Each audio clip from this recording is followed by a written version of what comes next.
I think today people worry a lot about the world, about the economy, China, economy in the world, but I'm very optimistic. When people start to worry, that is the opportunity is. Right? I worry about the blood testing, and she created good things. And I think great innovations, great companies always happen in the tough times.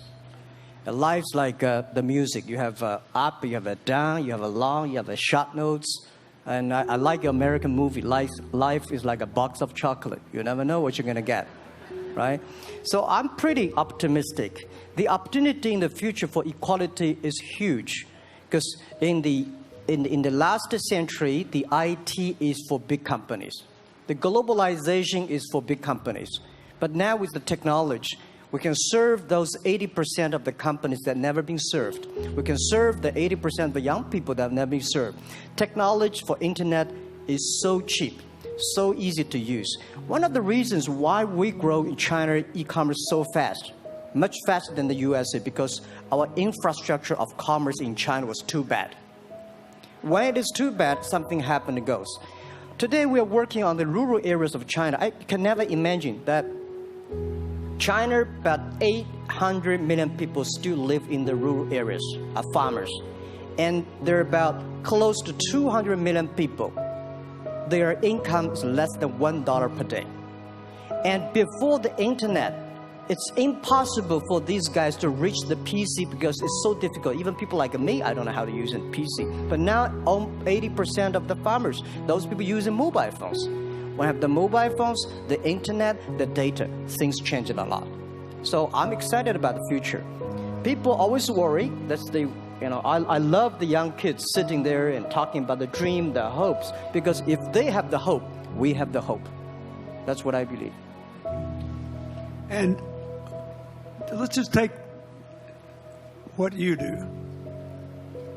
And I've loved every description I've ever heard about how you serve people, and your story about the bamboo farmers and your wife and her friends. It was fabulous. But where's this going? What are you going to do? What are your plans to maximize the use that people in remote rural areas of China can make of their cell phones besides ordering your products? How are you going to get it? Are you going to get them in the banking system through cell phones? How?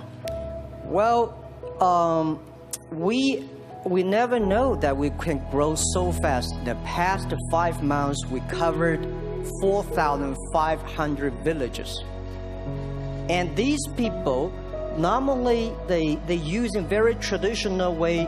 It took them like we went to a rural area. It took the farmers 2 hours to walk to the downtown in the middle of the town and buy things. But today, because of the mobile phone, and we can deliver things to their home, to their village within 72 hours. I remember last week I read a very interesting info. This is amazing. There is a girl, she told me a story. She said her grandfather, 92 years old birthday, and for his life, he always wanted to try one Western style food. But he lived in the rural areas. There's no such restaurant food. So she said, I tried on the internet, book a restaurant dinner for Western food, delivered to that village. And they finally immediately find one restaurant. There are 3 guys. They took like a 3 days bus from Shanghai to that village, made an Italian spaghetti and beef for them for this 92 years old birthday. And whole village was excited. Everybody started, wow, you can order food, Western style food. So buying almost everything. And also we're helping, there are a lot of farmers, they plant a lot of apples, great apples. But 90% of the apples rotted because there's nobody buy them. They normally buy by track. If you sell the apples, they sell whole track. And using the traditional way, they can sell by whole basket of the apples. But now, because of the internet, they sell by one. Each apple, they sell $1. or 1 RMB or 2 RMB for each. So the farmers see using internet, they can buy and sell using the mobile phone. That changed their lives. And I think it's exciting. And people need examples when they see, well, my neighbor made money through online to selling things. My neighbor buy much interesting things online. People start to learn, and more people start to buy the mobile phones. We cannot make all the mobile factories to sell phones to them. Only they know the mobile phone really works, helping change their lives. They start to buy the mobile phones. Just one more question. Do you think this will make the current problems like the current problem in China less likely? That is, if we'll have more market information and the market will drive where the investment goes, instead of the government trying to make judgments about, I better build another housing development or office development here, there, or yonder, and you wind up with a bubble. Well, if it comes from the bottom up, is it more likely that fewer bad things will happen? Yeah, I think the last week I was in Seattle discussing about the China economy. I think you American people worry too much about the China economy. Well, you see, every time when you start to worry about China, China goes better. Every time you think China is in problem, we'll get better. But when you have to say, you have a high expectation of China, China always a problem. Like parents have the expectation of the kids, are the same. But there's a big difference between American consumption, because people say, well, the economy is bad, so China consumption will be good low. No, totally different. You Americans love to spend tomorrow's money. And the other people's money, maybe. Or maybe the children's money. We Chinese love to save money. We are probably the largest country, the safe deposit in the whole world because we've been poor for so many years. When we make money, we put in the banks, because someday we know the disaster is coming, so we can spend the money. So when the economy is bad, we still have the money to spend. You guys probably don't. You worry. And the second thing is that China been focusing on developing for the past 30 years. China government so strong on investment, so strong on exporting, but they are too weak on the domestic consumptions. Domestic consumption is not driven by government, it's driven by entrepreneurship, driven by the market, not the government. So in the past 20 years, government is so strong. Now they get weak. It's our opportunity. It's our showtime to see the market economy, entrepreneurship, how we can develop the real consumption. I think if the China developed the great consumption, we have a 300 million middle class. In next 15 to 20 years, we're going to have 500 million middle class. We need to import a lot. So when we start to import, that's great. I worry a lot when we export. When we export, we got a terrible sky, we have a terrible water, we have a terrible environment. When we start to import, we got to be better. So that's all the great opportunity, guys. Be happy about that. I'm serious. I agree with that. I'm serious. Yeah. Worry about yourself. Don't worry about the others. The reason some of us worry about China is we depend on you to buy our debt. However, I tried to be more Chinese when I was president. I saved a lot of money. So good. Good. But I just wanted you to say that because I really believe that. I mean, I think you're absolutely right. The trend toward greater internal consumption I think, will remain unbroken in spite of whatever the difficulties are in the next few months. I think it's important not to overreact. You can't break the trend. You've got to clean up the land from chemical contaminants. You've got to clean up the air. You're going to do it. Yep. And a lot of Chinese will make a lot of money out of that. There'll be a lot of great new companies, and there'll be opportunities to import from other places. Yeah. So can you discuss your theory of what you're doing and other things in terms of whether it advances equal opportunity and social solidarity? Tell them what you think is going to happen. And what other kinds of, when your opening remarks, you just said technology is going to be active in this way in other areas of the economy. What do you think the next big opportunities are? But first, tell them just in 2 sentences what you're doing, because Jack and I know, and we haven't been clear enough. Explain it, and explain how you think that advances social solidarity and equality of opportunity.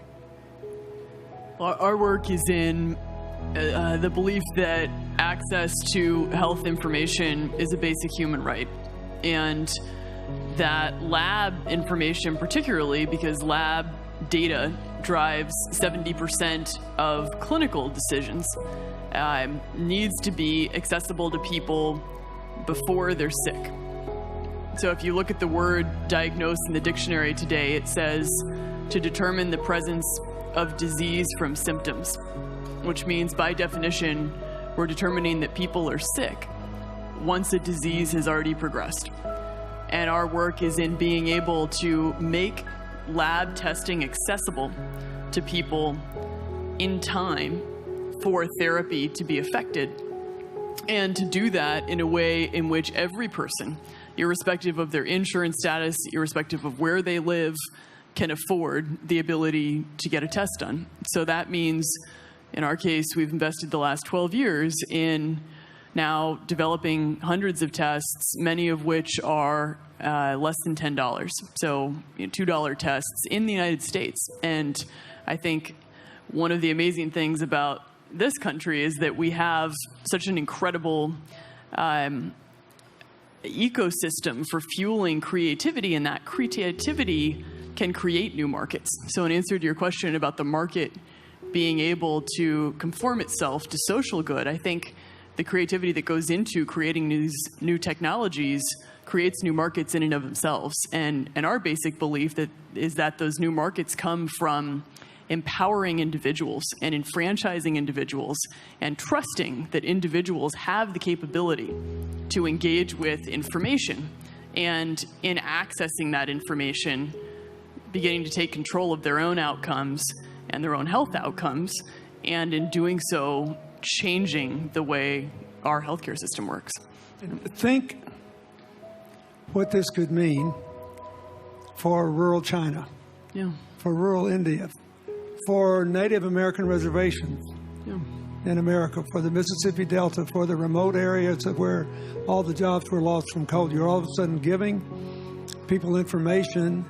And one of the most important things I think we did in my second term as president in the healthcare front was develop this diabetes self-care program. And all of a sudden, you could be, Jack's company could be delivering the means to self-care based on your test. I mean, I think that this is a very big deal. We all want to live as long and as well as we can. And Craig Venner was here. We were joking about whether we'd make it to 100. But in the meanwhile, you want to keep people healthy. And if they're sick, you want to intervene early, not late. Yeah. Well, and if you look at, the ability to engage with this information, we have a $4 trillion healthcare problem in this country.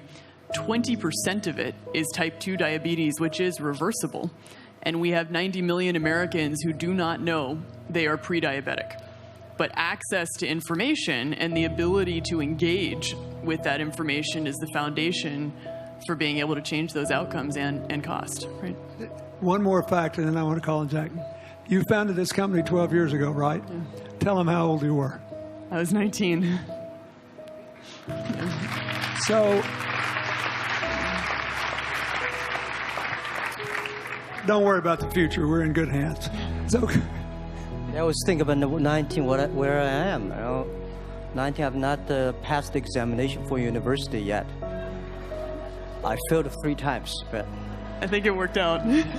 I'm not good at schooling. Well, yeah, that's why I give confidence to a lot of young people in China. If Jack Ma can be successful, 80% of the people can be successful. People like her, we're jealous. Well, equality, I would like to make a little bit of technology helping, because yesterday I was joining the UN Women Conference about gender equality. And I think the first technology revolution happened 200 years ago in the UK, released the human body, the arm, stronger. The second technology revolution in the USA for energy, you can last long. But this technology revolution released the brain. So this century is not a competition who is stronger, whose muscle is stronger. It's who is smarter, who is soft, who can listen. It's the challenge of wisdom. So man, woman equal. On the internet, you can never see he's a woman or man. And on the internet, women can serve much better than men on the internet. And a man talking about a business, talking about numbers, competition, they make business very cold. Women, they make business very cozy, lifestyle, and interesting. 50%, more than 50% of our shop owners, more than 5 million shop owners are women. And people love that. I mean, this is a great thing. I see that this century, we see more and more women leaders, on the state leaders, presidents. In the future, we're going to General Secretary of the United Nations should be a woman leader. And this is the great century for equality. And I feel excited about that. Let me ask you, we're almost out of time, but one of the things that we haven't talked enough about here, and not just here, but generally, is whether the leapfrogging we saw with cell phones, which was instrumental in your phenomenal business success and which will make it possible for you at the appropriate time to do what you've done on a global scale, hitherto unimaginable in all of human history for anybody to have any of their own health data. We've seen examples, but not the kind of dramatic penetration we need with energy and clean energy and enough in a short enough time to avoid the worst consequences of climate change. So do you believe that, I mean, your country has done more than anybody else to try to put up solar panels, and some of your companies went broke because you overdid it, right? But beforehand, and you got to work out the phase out of the coal, the phase into the sun and all that. Meanwhile, Africa, which is growing like crazy because of the cell phone in no small measure, and has 6 of the fastest growing countries in the world, still has vast swaths of its land totally dark at night. Do you believe that it's possible for us to scale up with distributed solar power rather than centralized as quick as we did with the cell phone? And if so, and if that were your business, if you had to quit what you're doing today and start there, how would you do it? And how would you do it? Lady first, I know that. I'm such a huge believer in technology, and I think especially right now we're at an incredible time in terms of new technology and the ability to apply technology in a scalable way towards solving some of these problems. So I would look at it in the context of some of the renewable solutions that we already have, and in the context of empowering, connecting individuals with access to those solutions, and in the context of creating markets around them. I think that there's real opportunity to actually create an ecosystem in which people can financially benefit from these solutions, and I think that's going to drive an adoption. I think in developing economies, there's a revenue stream associated with that, and the more we can turn even already some of the technologies that we have into markets, the more that we can fuel, I believe, local growth and individual engagement in beginning to adopt some of these solutions. Just related to that, Jack, you answer it, and then I'll ask you one final question. Yeah, I am a strong believer that technology can make world much better, because people say China economy is getting slower.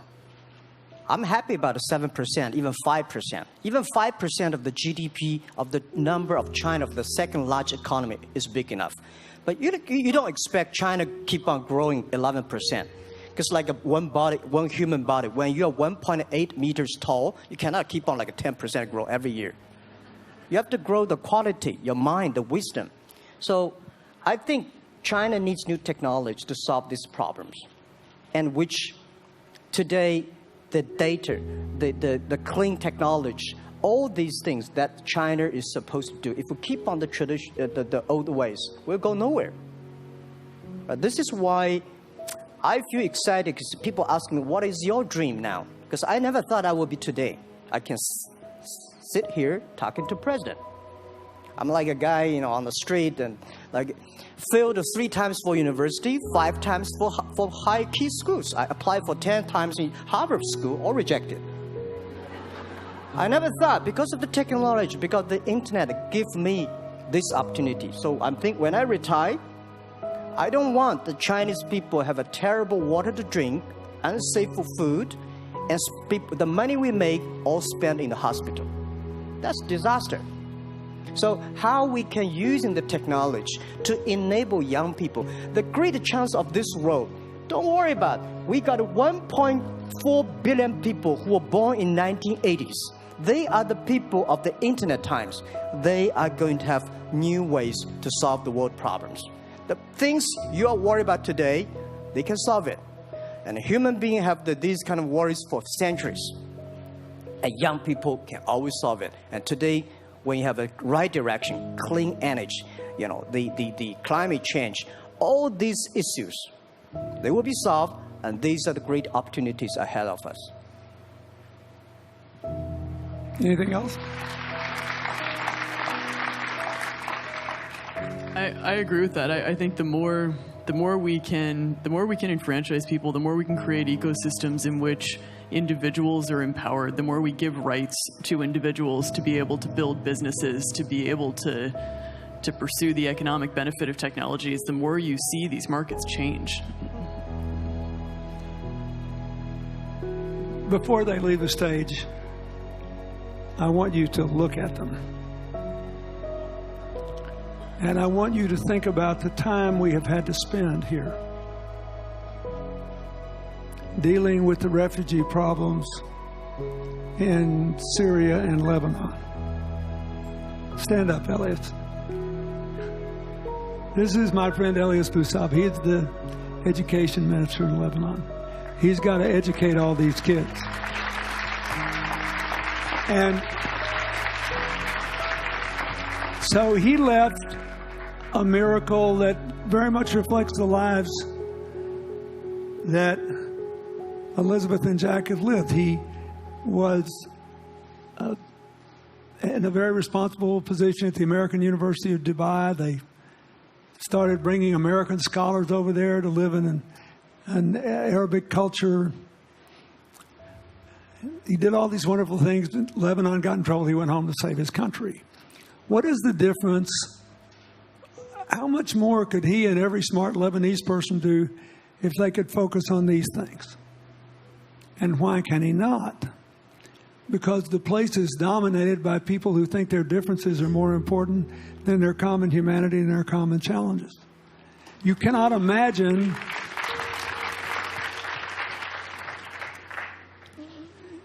Jack Ma's proud of being Chinese. I like that. He never hid it. He's happy about it. I'm proud to be a global citizen. Yeah. Yeah. And I imagine Elizabeth's proud to be a blonde-haired, blue-eyed American techno whiz from Northern California. Yes. But they don't, not a word either one of them has said has defined the meaning of their lives or the direction of their work with negative reference to someone else. My friend Dikembe Mutombo, stand up. No, you don't have to stand up. It'll hurt you too much. You're an old man. My 7'2" tall friend was just inducted into the National Basketball Association Hall of Fame. And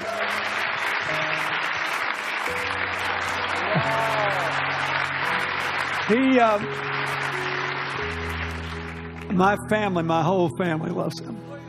And I have seen how much he has given back to his native country, Congo, which has been so troubled. I've known him a long time. We both went to Georgetown University.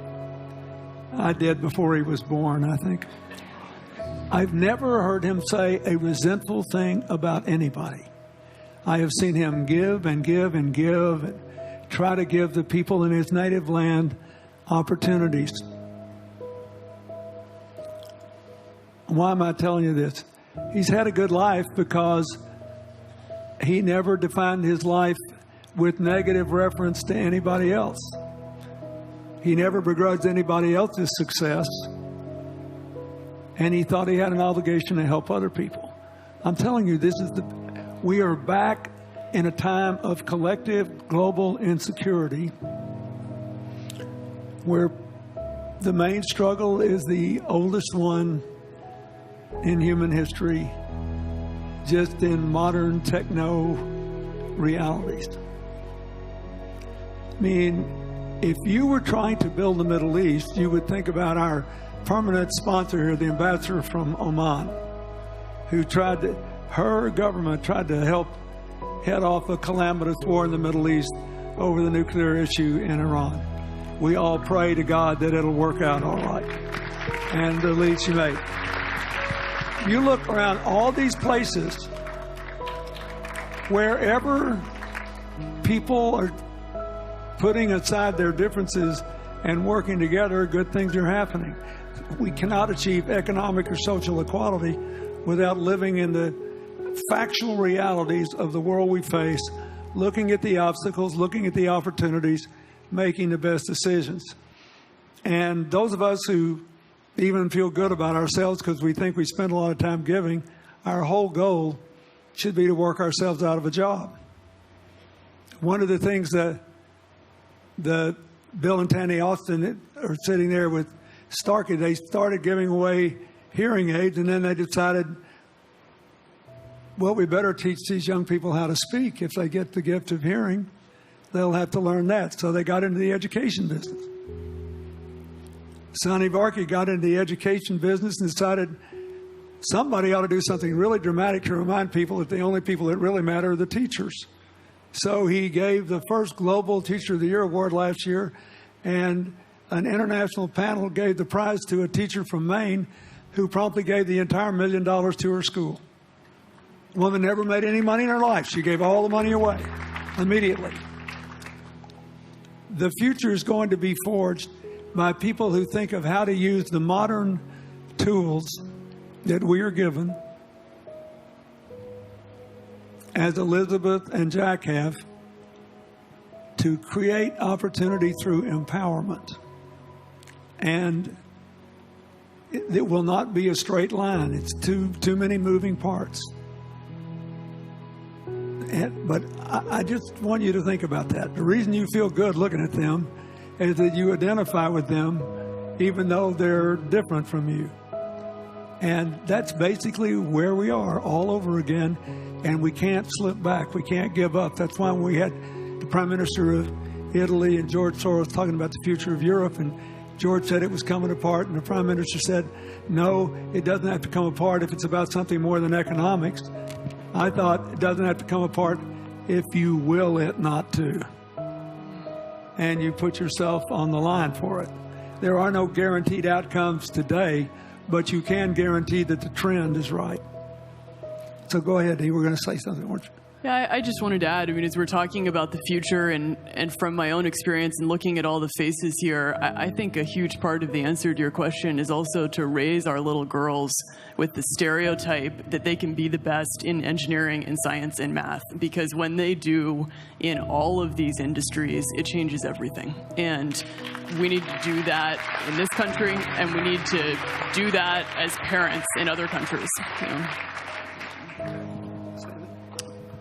Yeah, I was thinking about what you say. I think about when you talk about problems, you normally it's like a politician. When you talk about opportunities that the business people, I was thinking about how we can using all the problems that change the problem become the opportunity. And I don't know. I just feel excited when people talk about problems. I think think about if you can solve one of them, that's the chance. And today, nobody in this century has so many opportunities and so many tools they can use to change other people's life. And I think in the last century, which I call the IT time, this century is called the DT time, data technology. IT is to empower yourself, make yourself strong. DT is to empower the others. When you empower the others, you empower your future and yourself. So when I listen to you talk, I agree, and I think that's why we were born in this century. That's why how we can use the internet to help more people. Let's give him a hand. Thank you.